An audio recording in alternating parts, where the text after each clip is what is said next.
Bagi saya, boleh tulis di kolom komentar.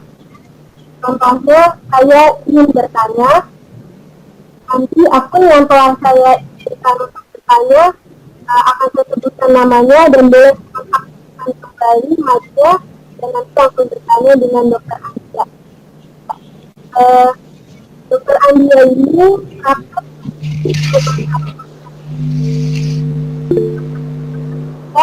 rumah sakit Kamya Negara bagi dan Denpasar daerah seperti Mbak Mai, di saya punten suaranya putus-putus. itu.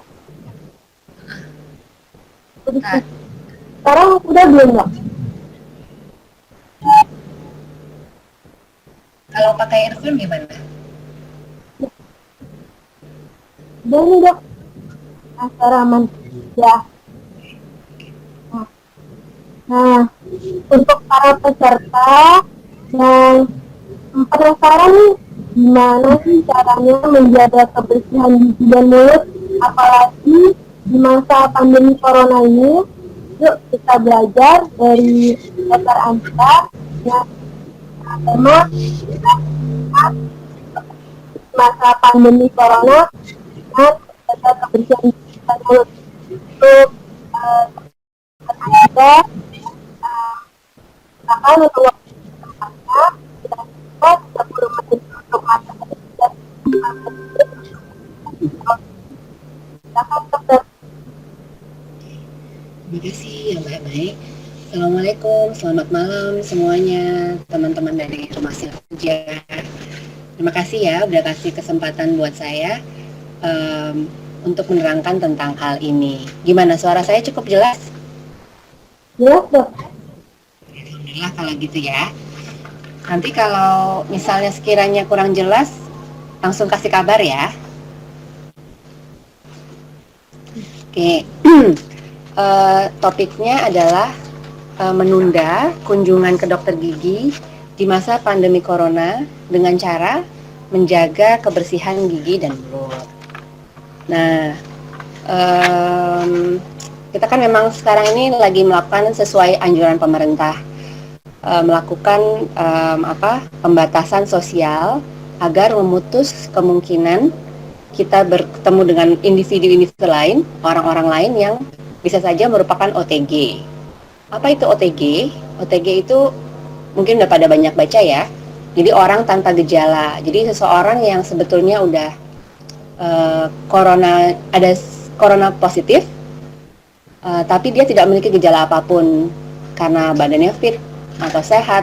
Biasanya anak muda itu fit ya, daya tahan tubuhnya bagus, bisa saja sudah dapat menular ke orang lain karena sudah memiliki virus corona dalam tubuhnya, tapi tidak menyadari. Nah, dokter gigi juga bisa saja menjadi OTG. Pasien bisa saja menjadi OTG. Makanya dokter gigi sekarang pesan dari PDGI, Perkumpulan Dokter Gigi Indonesia, dan seluruh dokter gigi ya, menghimbau masyarakat agar menunda kunjungan ke dokter gigi untuk alasan seperti ini. Selain itu, kita juga menunda itu karena hubungan kerja dokter gigi kan berhubungan dengan air liur. Sedangkan dokter gigi virus corona itu kan hidupnya di droplets, di percikan ludah. Nah, nanti ini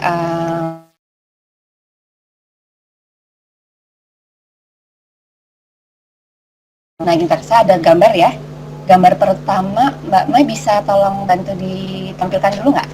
Saya mau ngasih penjelasan gitu, yang pakai gambar biar agak lebih jelas.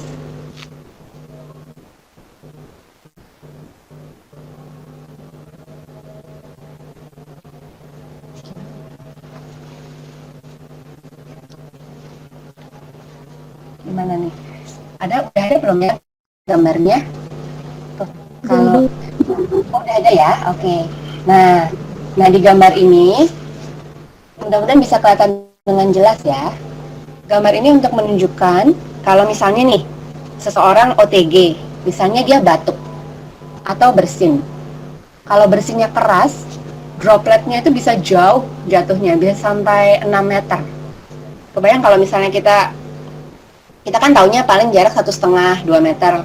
Padahal kalau bersihnya keras, batuknya keras, itu dropletnya bisa jauh jatuhnya. Dan kalau misalnya berbicara aja tuh, bicara itu sebetulnya sudah ada percikan ludah juga. Di situ kelihatan nggak ya? Ada kalau misalnya jarak 1 meter. Nah, itu ini. Di situ juga ada digambarin aerosol. Ukurannya di bawah ukuran droplet. Nah, ketika kita berkunjung ke dokter gigi, air ludah kita, karena alat-alat yang dokter gigi gunakan, dropletnya itu berubah menjadi aerosol. Jadi kalau ini saya jelasin tentang aerosol sedikit ya. Nanti kalau misalnya kurang jelas, boleh bertanya.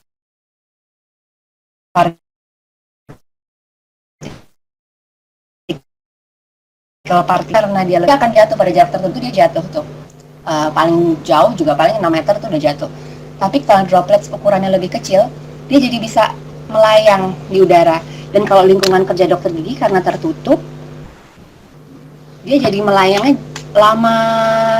Kalau misalnya itu udara terbuka, angin gitu, dia cepat hilang aerosolnya. Tapi karena lingkungan kerja dokter gigi tertutup, dia jadi melayang lama. Nah, nanti agar lebih jelas, sekarang Mbak Mei bisa tolong bantu.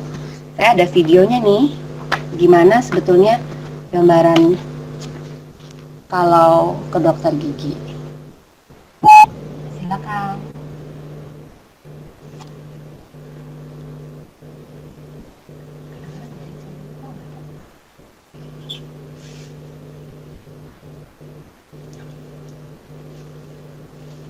Nah, itu kalau udah pernah ke dokter gigi, bisa tahu ya, ada alat, kita pakai bur. Nah, itu tuh muncrat semua tuh, yang dari mulut pasien. Memang ada tekanan, yang gambaran hijau-hijau itu menggambarkan, walaupun kita selama ini nggak kelihatan ya, itu percikannya itu meloncat sejauh itu, dan suster kitanya sendiri sebagai pasien, itu juga meloncat ke daerah bajunya. Itu kan ada yang ke dokter giginya, ke perawatnya, dan ada si aerosolnya itu yang berterbangan di udara. Nah, itu tuh yang lama beredar di ruangan dokter gigi.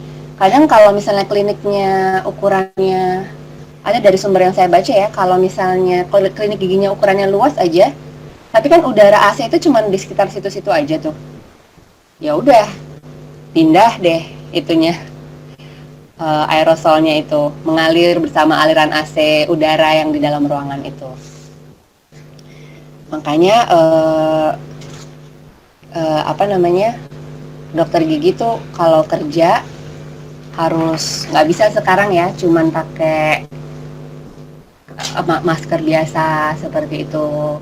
Terus dari gambar yang tadi pertama kita lihat juga sekarang jadi agak jelas gitu, kenapa ya harus pakai masker kemana-mana, harus jaga jarak sama orang gitu ya. Nah, karena keadaannya seperti itu, resiko-risiko yang tadi saya jelaskan, karena kita mainannya sama air liur, tercipat-cipat, jadi dokter gigi harus pakai alat pelindung diri yang lengkap. Nah, jadi sebentar ya, kita juga harus nampilin ini nih, gambar lagi Mbak. Alat pelindung diri itu kan juga macam-macam ya. Ada level 1, ibaratnya level 2, level 3. Bisa tolong ditampilin lagi. Nah, level 1 tuh yang sekarang dipakai, kita kalau buat periksa aja, konsultasi aja, mungkin masih bisa kadang-kadang. Ada level 1 tuh cuman pakai masker surgical biasa ya, nggak perlu N95. Terus bajunya juga baju kerja yang biasa lah, nggak usah ketutup. Nanti kalau level 2 udah lebih ketutup lagi. Kemudian mana Mbak yang level 2? Nah, itu udah lebih ketutup ya, udah pakai gaunnya disposable tuh yang kelihatan sekarang. Tapi bukan yang ketutup banget. Tapi udah harus pakai goggles, udah pakai lebih ketutup lah. Nah, kalau dokter gigi karena risikonya seperti tadi, kita pakainya level 3. Jadi sedangkan level 3 ini sekarang harganya jauh lebih mahal daripada hari-hari dulu sebelum ada wabah ini. Terus juga langka ya. Kita juga dokter gigi disarankan memilih seleksi kasus pasien-pasien itu kita harus seleksi banget supaya APD-nya ini juga sayang. Kan lebih baik yang menggunakan itu dokter-dokter yang menangani COVID langsung, dokter-dokter yang di rumah sakit rujukan. Nah, jadi itulah alasannya. Ya Allah, maaf. Itu tuh alasannya ya. Kenapa kita dokter gigi memberi himbauan, nggak hanya dokter gigi sih sebetulnya, cuman dokter gigi sendiri dengan risikonya yang seperti itu memberi himbauan supaya jangan ke dokter gigi. Nah, gimana caranya supaya jangan perlu ke dokter gigi dulu? Sebetulnya gigi kita itu nggak bakalan sakit kalau giginya sehat. Gimana cara supaya sehat? Jaga harus bersih. Nah, gimana caranya? Apa saja yang harus kita kerjakan di rumah? Pertama, sikat gigi minimal 2 kali sehari. 2 kali sehari ini sebetulnya kalau yang suka nonton iklan, ada sih iklan pasta gigi ya, terkenal banget ya, ada lagunya. Sikat gigi itu pagi sesudah makan ya, habis sarapan, dan malam sebelum tidur. Itu yang benar. Ini apalagi sekarang kita harus stay at home terus. Emang frekuensi makan rata-rata agak meningkat ya, tapi kuncinya tetap sama. Walaupun sering makan, yang penting habis sarapan pagi, kita sikat gigi, kemudian malam sebelum tidur, sikat gigi. Nanti yang saya mau jelasin juga cara sikat giginya nih. Itu kan minimal 2 kali sehari. Sikat gigi itu juga supaya betul-betul efektif bersih, itu juga harus seluruh permukaan. Nih, saya udah sengaja nih bikin gambar begini nih ya. Terus ini sikat gigi. Kalau milih sikat gigi juga harus sesuai nih ya sama bentuk mulut.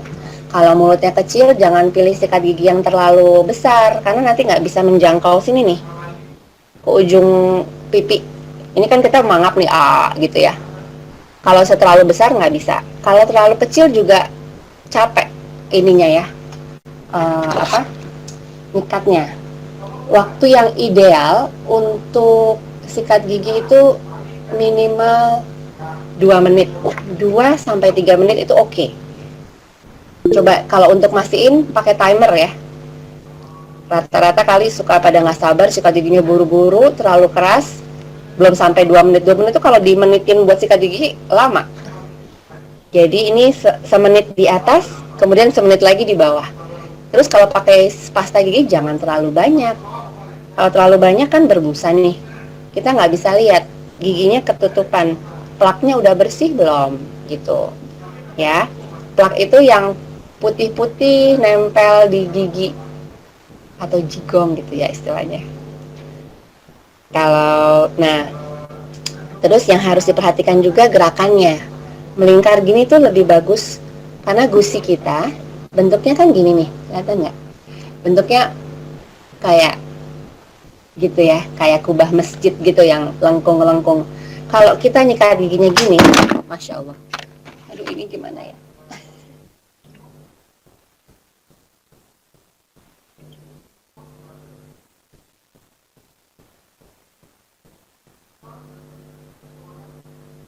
Maaf ya, ini soalnya yang masangin lagi pergi nih.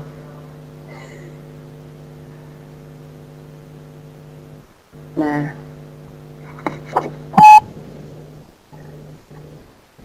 kalau gerakannya dokter nggak ada ke atasan kali ya, tutup itu tuh. Oh, ininya gambarnya ya? Ada ke atas ya. Oke. Nah, kalau kita kebanyakan nih, kalau misalnya yang belum paham, sikat giginya suka gini nih. Terus kencang-kencang.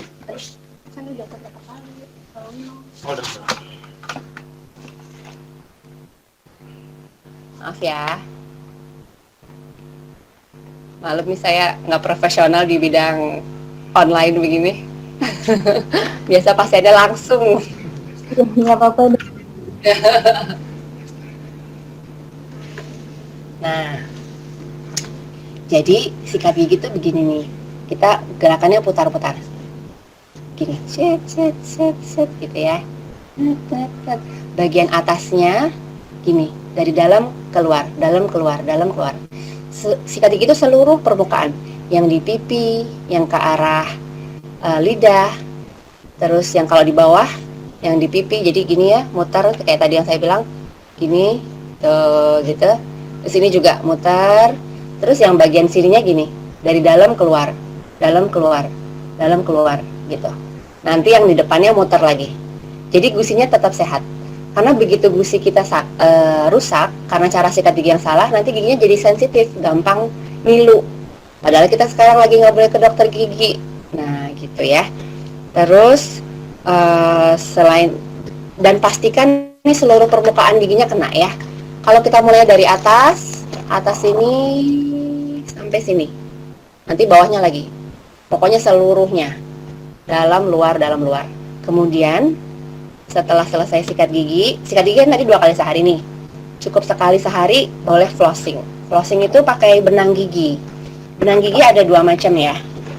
Ada yang sekarang tuh ada yang pakai kelihatan ya. Nah, ada yang pakai nyambung gini sama tusuk gigi. Terus jadi dia gini.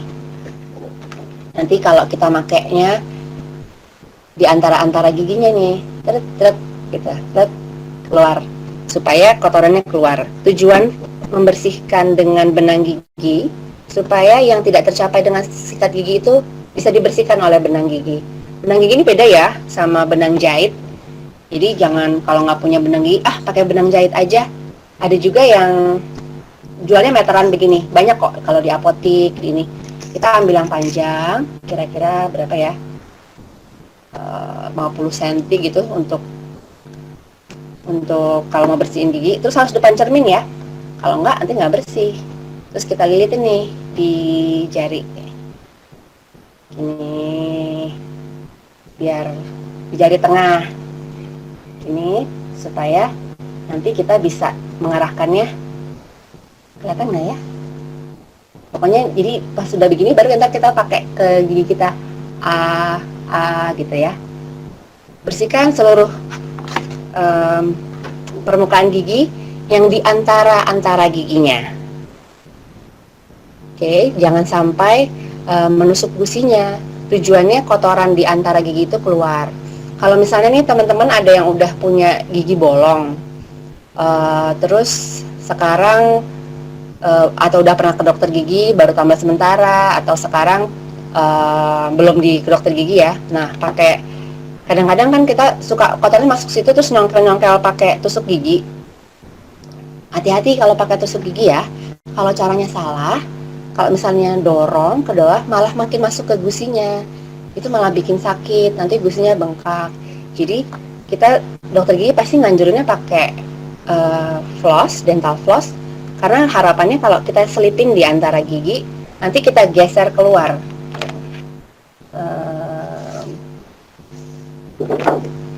Sebetulnya ini nggak bisa menggambarkan juga ya. Nih.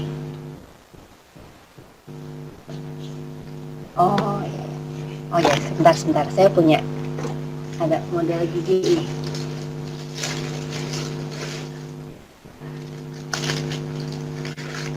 Kelihatan nggak ya?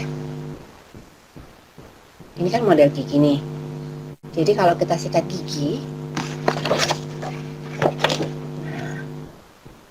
sikat gigi kan kita hanya bisa menjangkau permukaan ini. Antara satu gigi dengan gigi lainnya nggak terjangkau. Tapi kalau kita pakai dental floss, ini nanti antara gigi dan gigi tetangganya kan ada jadi antara gigi ini sama gigi sebelahnya kan ada permukaan yang belum tersikat. Nah, itulah yang ngebersihin si dental floss. Jadi caranya masuk terus nanti digeser keluar.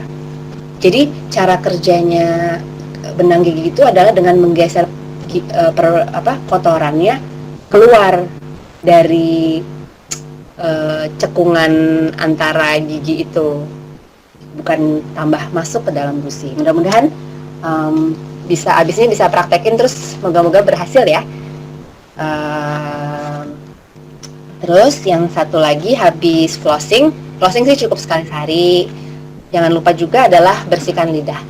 Lidah kita ini banyak papila. Papila tuh seperti rambut-rambutnya kecil. Kalau misalnya kita jarang sikat, bakteri bisa bersarang di situ. Nanti tahu ada bakteri, ada jamur. Jadi habis selesai sikat gigi, gosok lidah sejauh mungkin ke belakang. Jangan sampai muntah, ya. Kemudian yang penting juga adalah banyak minum air putih. Air putih itu penting banget selain buat kesehatan tubuh kita. Dalam kesehatan rongga mulut, dia membuat suasana mulut kita jadi nggak asam. Banyak minum, terus mungkin bahkan berkumur. Kan ada yang suka kumur-kumur ya, pakai obat kumur yang bisa dibeli bebas. Itu oke, tapi tanpa itu bahkan kita cuma berkumur air putih aja itu sudah bagus untuk mulut, karena dia membantu menjadikan keasaman mulut kita menjadi kurang level asamnya. Otomatis kalau nggak terlalu asam jadi sehat. Gigi kita itu bisa bolong karena suasana mulutnya asam. Jadi bekas makan kita, makanan manis, terus dimakan oleh kuman, oleh bakteri ya. Nah, ketika bakteri memakan gula yang ada di dalam mulut kita, itu membuat suasana mulut jadi asam.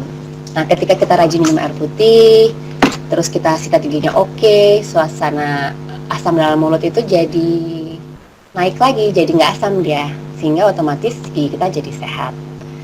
Kemudian tadi selain makanan manis tadi saya udah bilang ya, jadi selain kita harus menghindari makanan manis dan lengket, kita juga harus makan makanan yang bergizi. Itu lebih ke untuk supaya badan kita fit sih ya. Kalau badan kita fit, otomatis nih misalnya ada yang udah punya giginya bolong, saat ini nggak bisa ke dokter gigi. Kalau badan kita fit, insya Allah kumannya lagi banyak juga kita bisa ngelawan itu kuman. Jadi nggak bisa bengkak parah, nggak bengkak, atau tetap masih bisa tertahan lah. Tapi kalau badan kita nggak fit, ya jadinya infeksi giginya makin parah. Infeksi giginya mulai dari bolong, terus nanti gusinya lah bengkak. Kalau yang parah-parah banget kan yang sampai pipinya bengkak atau yang matanya sampai bengkak, itu biasanya sebetulnya karena daya tahan tubuhnya juga lagi jelek. Selain memang infeksi giginya udah parah. Terus apalagi ya, minum air putih dan sikat gigi itu. Kalau semuanya udah dikerjakan, jadi tadi sikat giginya oke, terus dibantu dengan flossing, bersihin lidah, rajin minum air putih, kumur-kumur, rajin air putih, kumur-kumur, insya Allah suasana giginya sehat, kita nggak ada keluhan giginya, otomatis sudah dapat menunda kunjungan ke dokter gigi. Itu dulu deh materinya, saya merasa udah menerangin hal yang teman-teman harus tahu dan mudah-mudahan pada bisa praktekin di rumah. Kalau ada pertanyaan atau tadi saya neranginnya mungkin nggak jelas ya, soalnya handphonenya jatuh-jatuh terus. Silakan tanya, nggak apa-apa. Jadi kita lanjut ke tanya jawab nih. Bagi peserta yang ingin bertanya, boleh tulis di kolom komentar. Contohnya saya ingin bertanya, nanti akun yang saya izinkan untuk bertanya boleh mengaktifkan kembali mic-nya. Di sini Dok, ada yang ingin bertanya. Mungkin kita untuk 3 pertanyaan ya Dok, karena waktunya terbatas. Ya, boleh. Biar Mbak Maya yang atur. Nah, ini dari Alia Hafiz, akan mengaktifkan kembali mic-nya dan boleh bertanya langsung dengan Dokter Adia. Silakan. Ya. Silakan untuk Kak Adia Hafiz. Halo Dok. Halo Dok, ini saya mau bertanya Dok. Jadi beberapa hari yang lalu itu saya sikat gigi di pagi hari itu gigi depan saya ini tuh gusinya berdarah dok, tiba-tiba keluar darah sangat banyak gitu dok, ya lumayan banyak, dan saya tidak tahu alasannya kenapa, penyebab awalnya kenapa, karena di malam sebelumnya itu tidak terjadi apa-apa dan saya tidak merasakan nyeri gitu dok. Itu bagus banget, terima kasih. Ini gimana Mbak Mai? Saya langsung jawab. Langsung jawab aja. Oke, nah itu biasanya ini berhubung saya nggak lihat langsung ya kondisinya. Mas siapa tadi ya namanya? Aldia Hati. Oke, Mas Aldia ya. Biasanya nih kalau gusi tahu-tahu berdarah ketika disikat, itu biasanya karena gusinya radang. Kalau kenapa ya gusi bisa radang? Umumnya gusi radang karena sikat gigi yang kurang bersih. Jadi mungkin Mas Aldi apa mungkin caranya atau belum sesuai, semua permukaannya belum disikat, atau mungkin kurang lama durasinya, terlalu buru-buru. Itu bisa menyebabkan saya rajin kok sikat gigi, masa sih nggak bersih gitu. Itu tetap bisa. Jadi caranya nih sekarang sikat giginya seperti yang tadi udah saya contohin. Terus coba dikerjain dulu nih seperti yang saya contohin, di pagi sesudah sarapan sikat gigi, terus malam sesudah sarapan sikat gigi. Kalau buat kumurnya, kalau misalnya Mas Aldi bisa beli obat kumur yang dijual bebas, juga itu membantu mematikan kumannya. Tapi sebetulnya jadi gini, jangan kita ngandelin obat kumur ya. Obat kumur tuh emang sih iklannya matiin kuman. Cuman kalau misalnya kita sikat giginya nggak oke, nggak semua permukaan kita sikat, tetap aja plaknya tetap nempel di permukaan gigi.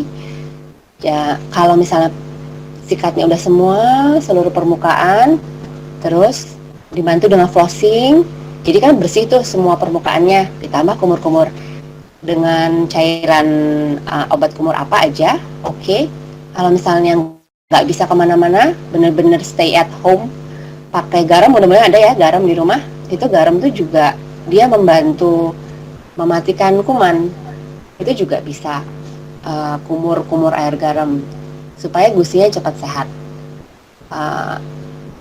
Jadi mudah-mudahan nanti kalau udah dikerjakan, mudah-mudahan nanti radang gusinya mengecil, menjadi sembuh, terus nggak berdarah lagi ya. Kalau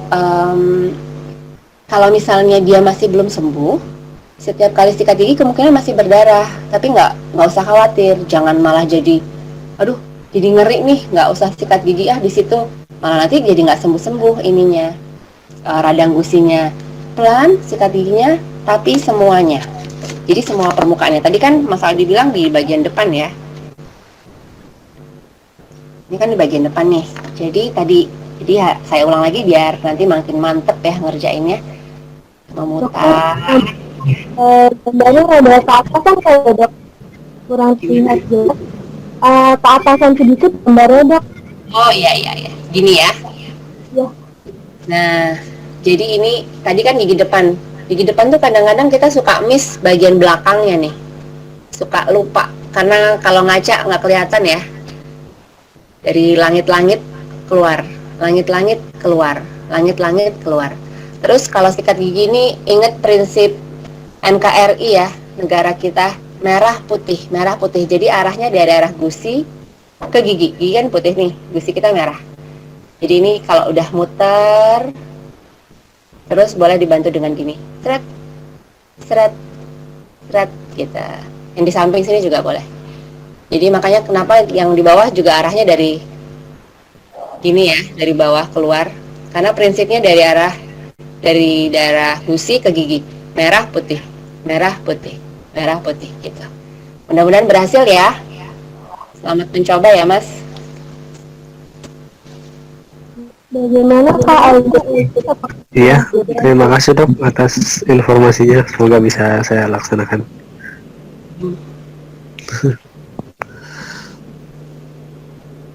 Baik dok, ini untuk pertanyaan yang kedua dari Kak Kanal Heaven Asianja. Ya, ini komentar nih dok. Dokter mau tanya, untuk pasang gigi yang bagus yang banyak bisanya saja ya dok. Aduh, gimana nih, nggak jelas. Ah, Rasa apa? nggak jelas ya dok. Mungkin agak Untuk lebih pelan sedikit. ya, untuk pasta gigi yang bagus untuk dipakai itu yang banyak bisanya atau tidak ya dok? Oh, pasta gigi. Kalau pasta gigi itu kan memang ada ya merek tertentu yang dia bilang busanya dikit karena dia nggak pakai deterjen. Tapi kebanyakan pasta gigi kita pakai deterjen. Kalau itu preferensi pasta gigi yang mana itu nggak masalah. Kalau saya pribadi malah nggak cocok pakai yang nggak deterjen. Saya sukanya malah yang ada deterjen. Yang penting itu sikat gigi itu yang penting cara menyikat giginya, bukan pasta giginya. Kalau pasta gigi kebanyakan, busanya terlalu banyak, malah kita nggak bisa lihat gigi kita bersih atau enggak. Selalu membayangkan menyikat gigi itu seperti menyapu. Kalau kita nyapunya bersih, bersih banget. Ketika kita ngepelnya cuma pakai air putih aja, itu udah oke. Tapi kalau kita nyapunya asal, kotor, kan kotorannya tetap ada nih di lantai. Pas kita pel mau kita pakai cairan ngepel yang mana juga tetap kotor dia. Jadi yang penting itu bukan pasta giginya, tapi cara kita nyikat. Nah, teman-teman di sini karena udah tahu nih cara nyikat giginya, mudah-mudahan mau pilih pasta gigi apa aja nggak masalah. Yang penting kita tahan sama pasta gigi tersebut. Yang diperhatikan tuh apakah kita alergi atau enggak sama pasta giginya. Jadi ada orang yang pakai pasta gigi merek tertentu jadi sariawan, atau malah ya kalau saya tadi nggak tahan tuh sama yang nggak bisa sama yang ada apa, malah suka yang deterjen karena lebih bisa ngilangin stain itu noda gigi, malah kayak gitu. Jadi itu preferensi pribadi sih, nggak apa-apa mau pilih apa aja oke, yang penting cara menyikat giginya betul. Terima kasih dokter. Nah, ini untuk pertanyaan selanjutnya dari Kak Sari Kusuma Ningtyas. Kalau gigi geraham bolong, apakah perlu nantinya dipasang gigi palsu untuk kesehatan gigi dan mulut, atau didiamkan saja atau dijaga kebersihannya? Kalau bolong itu beda sama ompong. Bolong atau ompong nih? Bilangnya gigi gerahamnya bolong. Kalau gigi bolong, karena sekarang kita lagi menunda ke dokter gigi, berarti itu caranya ya untuk saat ini disikat yang bersih. Tadi untuk gigi yang bolong tersebut difokusin lebih lama di daerah situ. Kalau perlu Mbak Hapsari cari sikat gigi yang lebih kecil biar bisa masuk ke bolongannya, terus flossing di daerah situ lebih teliti, ditambah dengan kumur sementara itu dulu supaya dia tidak menjadi sakit. Nanti kalau udah bisa kita PSBB-nya udah selesai nih, coronanya udah nggak ada, harus ke dokter gigi. Kalau gigi geraham harus ditambal, gigi depan juga harus ditambal sih. Pokoknya intinya kalau gigi bolong harus ditambal supaya tidak tambah parah. Sekarang nanti kalau udah terlalu parah nggak bisa ditambal lagi, harus dicabut gitu.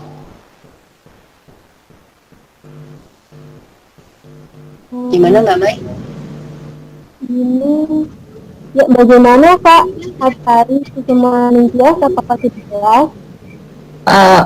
Kak, ada sedikit ralat tadi katanya giginya bukan bolong tapi ompong karena sudah pernah dicabut, ya.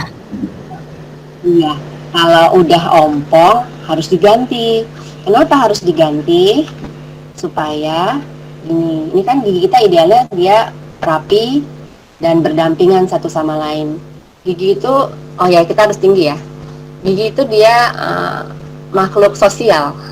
Begitu sebelahnya hilang, dia geser, dia miring. Terus kalau lawan yang nggak ada, dia turun. Jadi kalau misalnya ada satu gigi yang hilang, kita harus cari penggantinya supaya suasana dalam mulutnya tetap harmonis. Gigi yang masih ada nggak terganggu, karena mereka nggak harus geser-geser ke arah yang bolong, yang ompong tadi.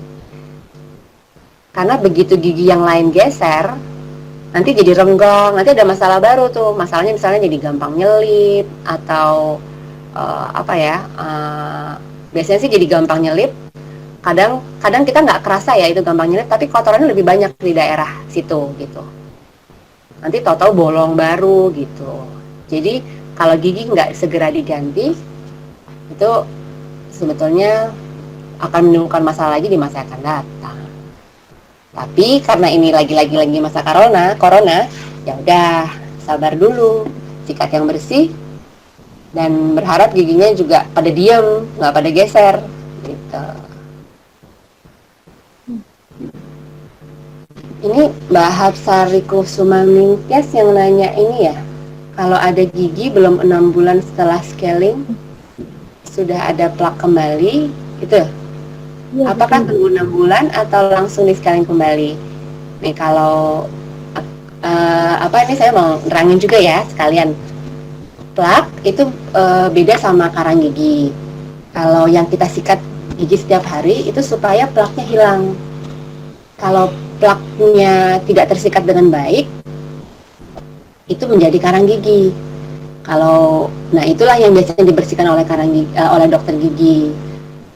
Kalau saat ini kan emang kita nggak boleh ke dokter gigi nih. Dokter gigi pun kita kan seleksi pasien ya.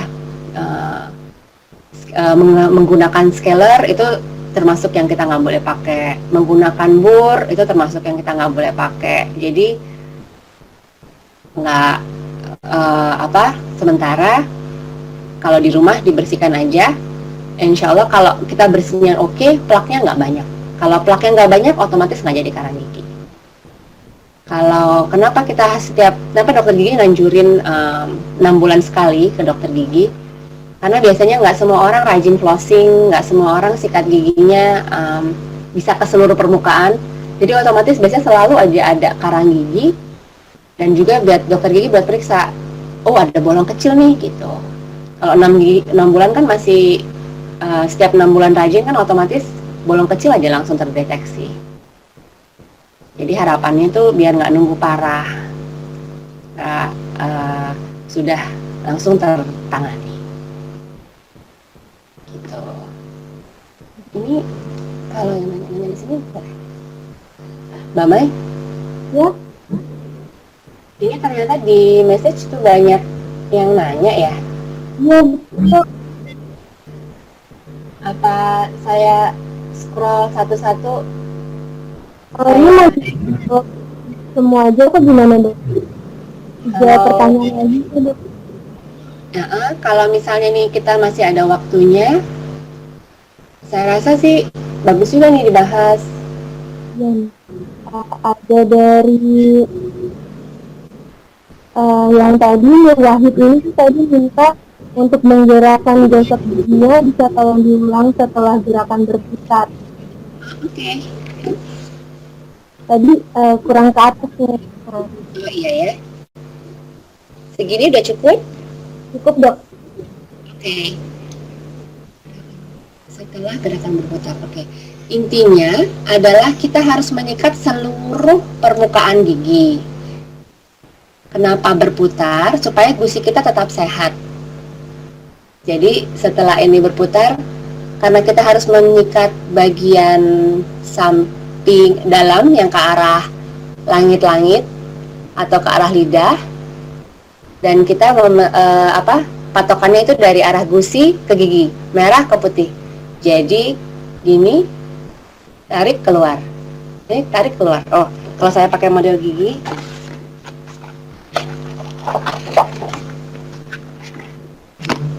mana ya tadi model gigi? Oke. Pokoknya tarik keluar. Ini ya. Ini. Jadi semua yang di atas kita gini ini. Set gitu. Terus yang di bawah arahnya keluar juga dari dalam. Yang dekat lidah. Jadi jangan lupa nih, saya bantu ngingetin nih. Kalau saya meriksa gigi pasien, rata-rata yang suka kotor di daerah sini nih, bawah yang ke arah lidah. Jadi mungkin karena busanya udah banyak, atau emang karena nggak inget juga ya. Jadi yang gigi yang di atas ini kan kita selalu inget nih, yang buat ngunyah cek gini, ini mah biasa aja ya, gerakannya begini. maju, mundur. Yang atas juga gitu ya. Maju, mundur. Yang ke arah pipi kita putar, gerakan yang memutar karena dia berdampingan sama gusi. Nah, yang di dalam kita begini, seret gitu. Yang di sini pokoknya arahnya ke arah luar gitu. Gimana? Apa udah cukup jelas? Gimana Kak Nur Wahid, apakah sudah jelas? Ya, sudah jelas banget dok tadi. Oke, alhamdulillah. Mudah-mudahan bisa meraktekinnya ya. Jangan lupa minimal itu 2 menit. Jangan buru-buru. Pakai timer aja kalau baru-baru. Biar inget. Ini untuk yang selanjutnya dari Kak Irun Khairun mau bertanya dok, gimana cara memutihkan gigi? Cara memutihkan gigi itu ada cairannya, terus biasanya harus ke klinik gigi. Dan itu kan nggak darurat ya, pasti dokter gigi menolak untuk mengerjakan itu saat ini gitu. Kalau di rumah sih, kalau misalnya kotorannya hanya plak, kalau sikat gigi kita benar, otomatis lebih putih daripada sebelum disikat.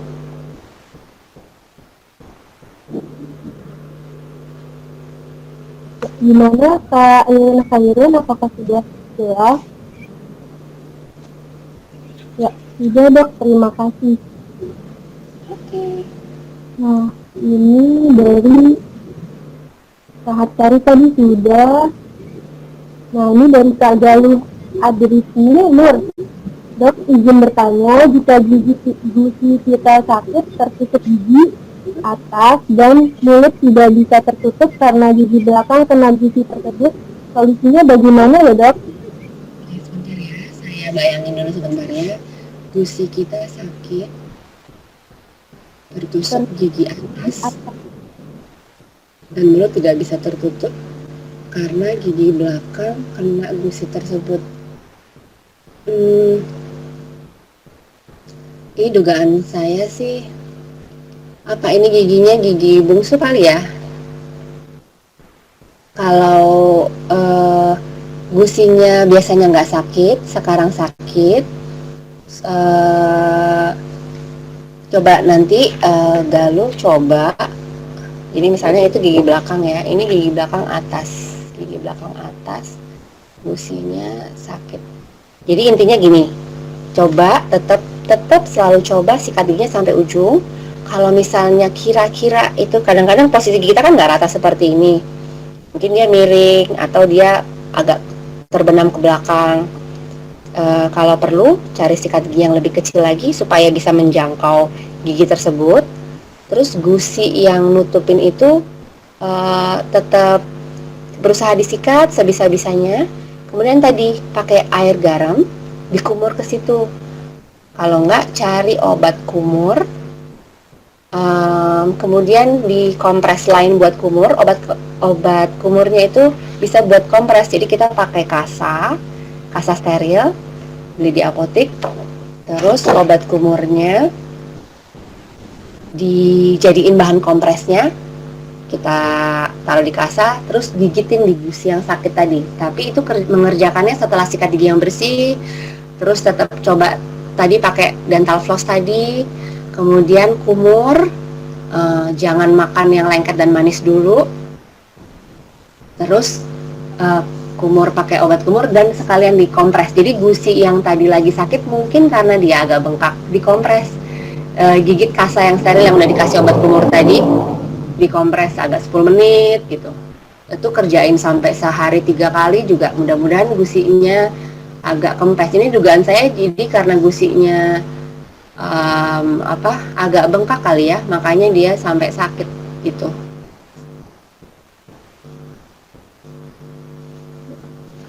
Bagaimana Kak Galuh, apakah sudah jelas? Ya, sudah jelas dok, terima kasih. Oke. Nah, ini kayaknya udah ada yang bertanya nih dok. Terus balasannya terima kasih informasinya dok. Nah, ini mungkin sebagai penutup nih, dok, kira-kira ada saran atau saran-saran untuk peserta yang menjaga kebersihan gigi itu harus seperti apa gitu. Oke. Saran tambahannya, jangan malas, memperhatikan kesehatan gigi dan mulut. Sikat gigi malam sebelum tidur itu paling penting, apalagi kita sekarang di rumah, jadi jadwal makannya suka berlebihan ya. Semakin sering kita makan tuh kan semakin sering kotor giginya.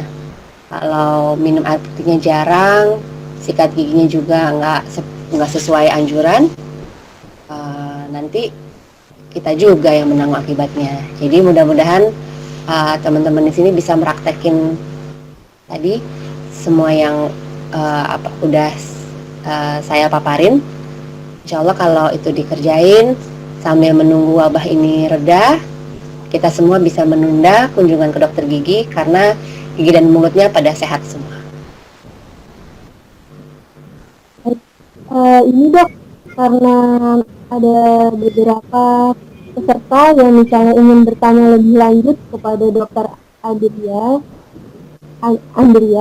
ini kemana nih dok? Bisa DM atau kemana untuk konsul lebih dalam? Atau nanti gimana ya kalau konsul? Boleh nanya ke rumah siap kerja, nanti kalau misalnya mau itu nanti lewat Mbak Mai dulu, nanti aku iniin. Oh gitu.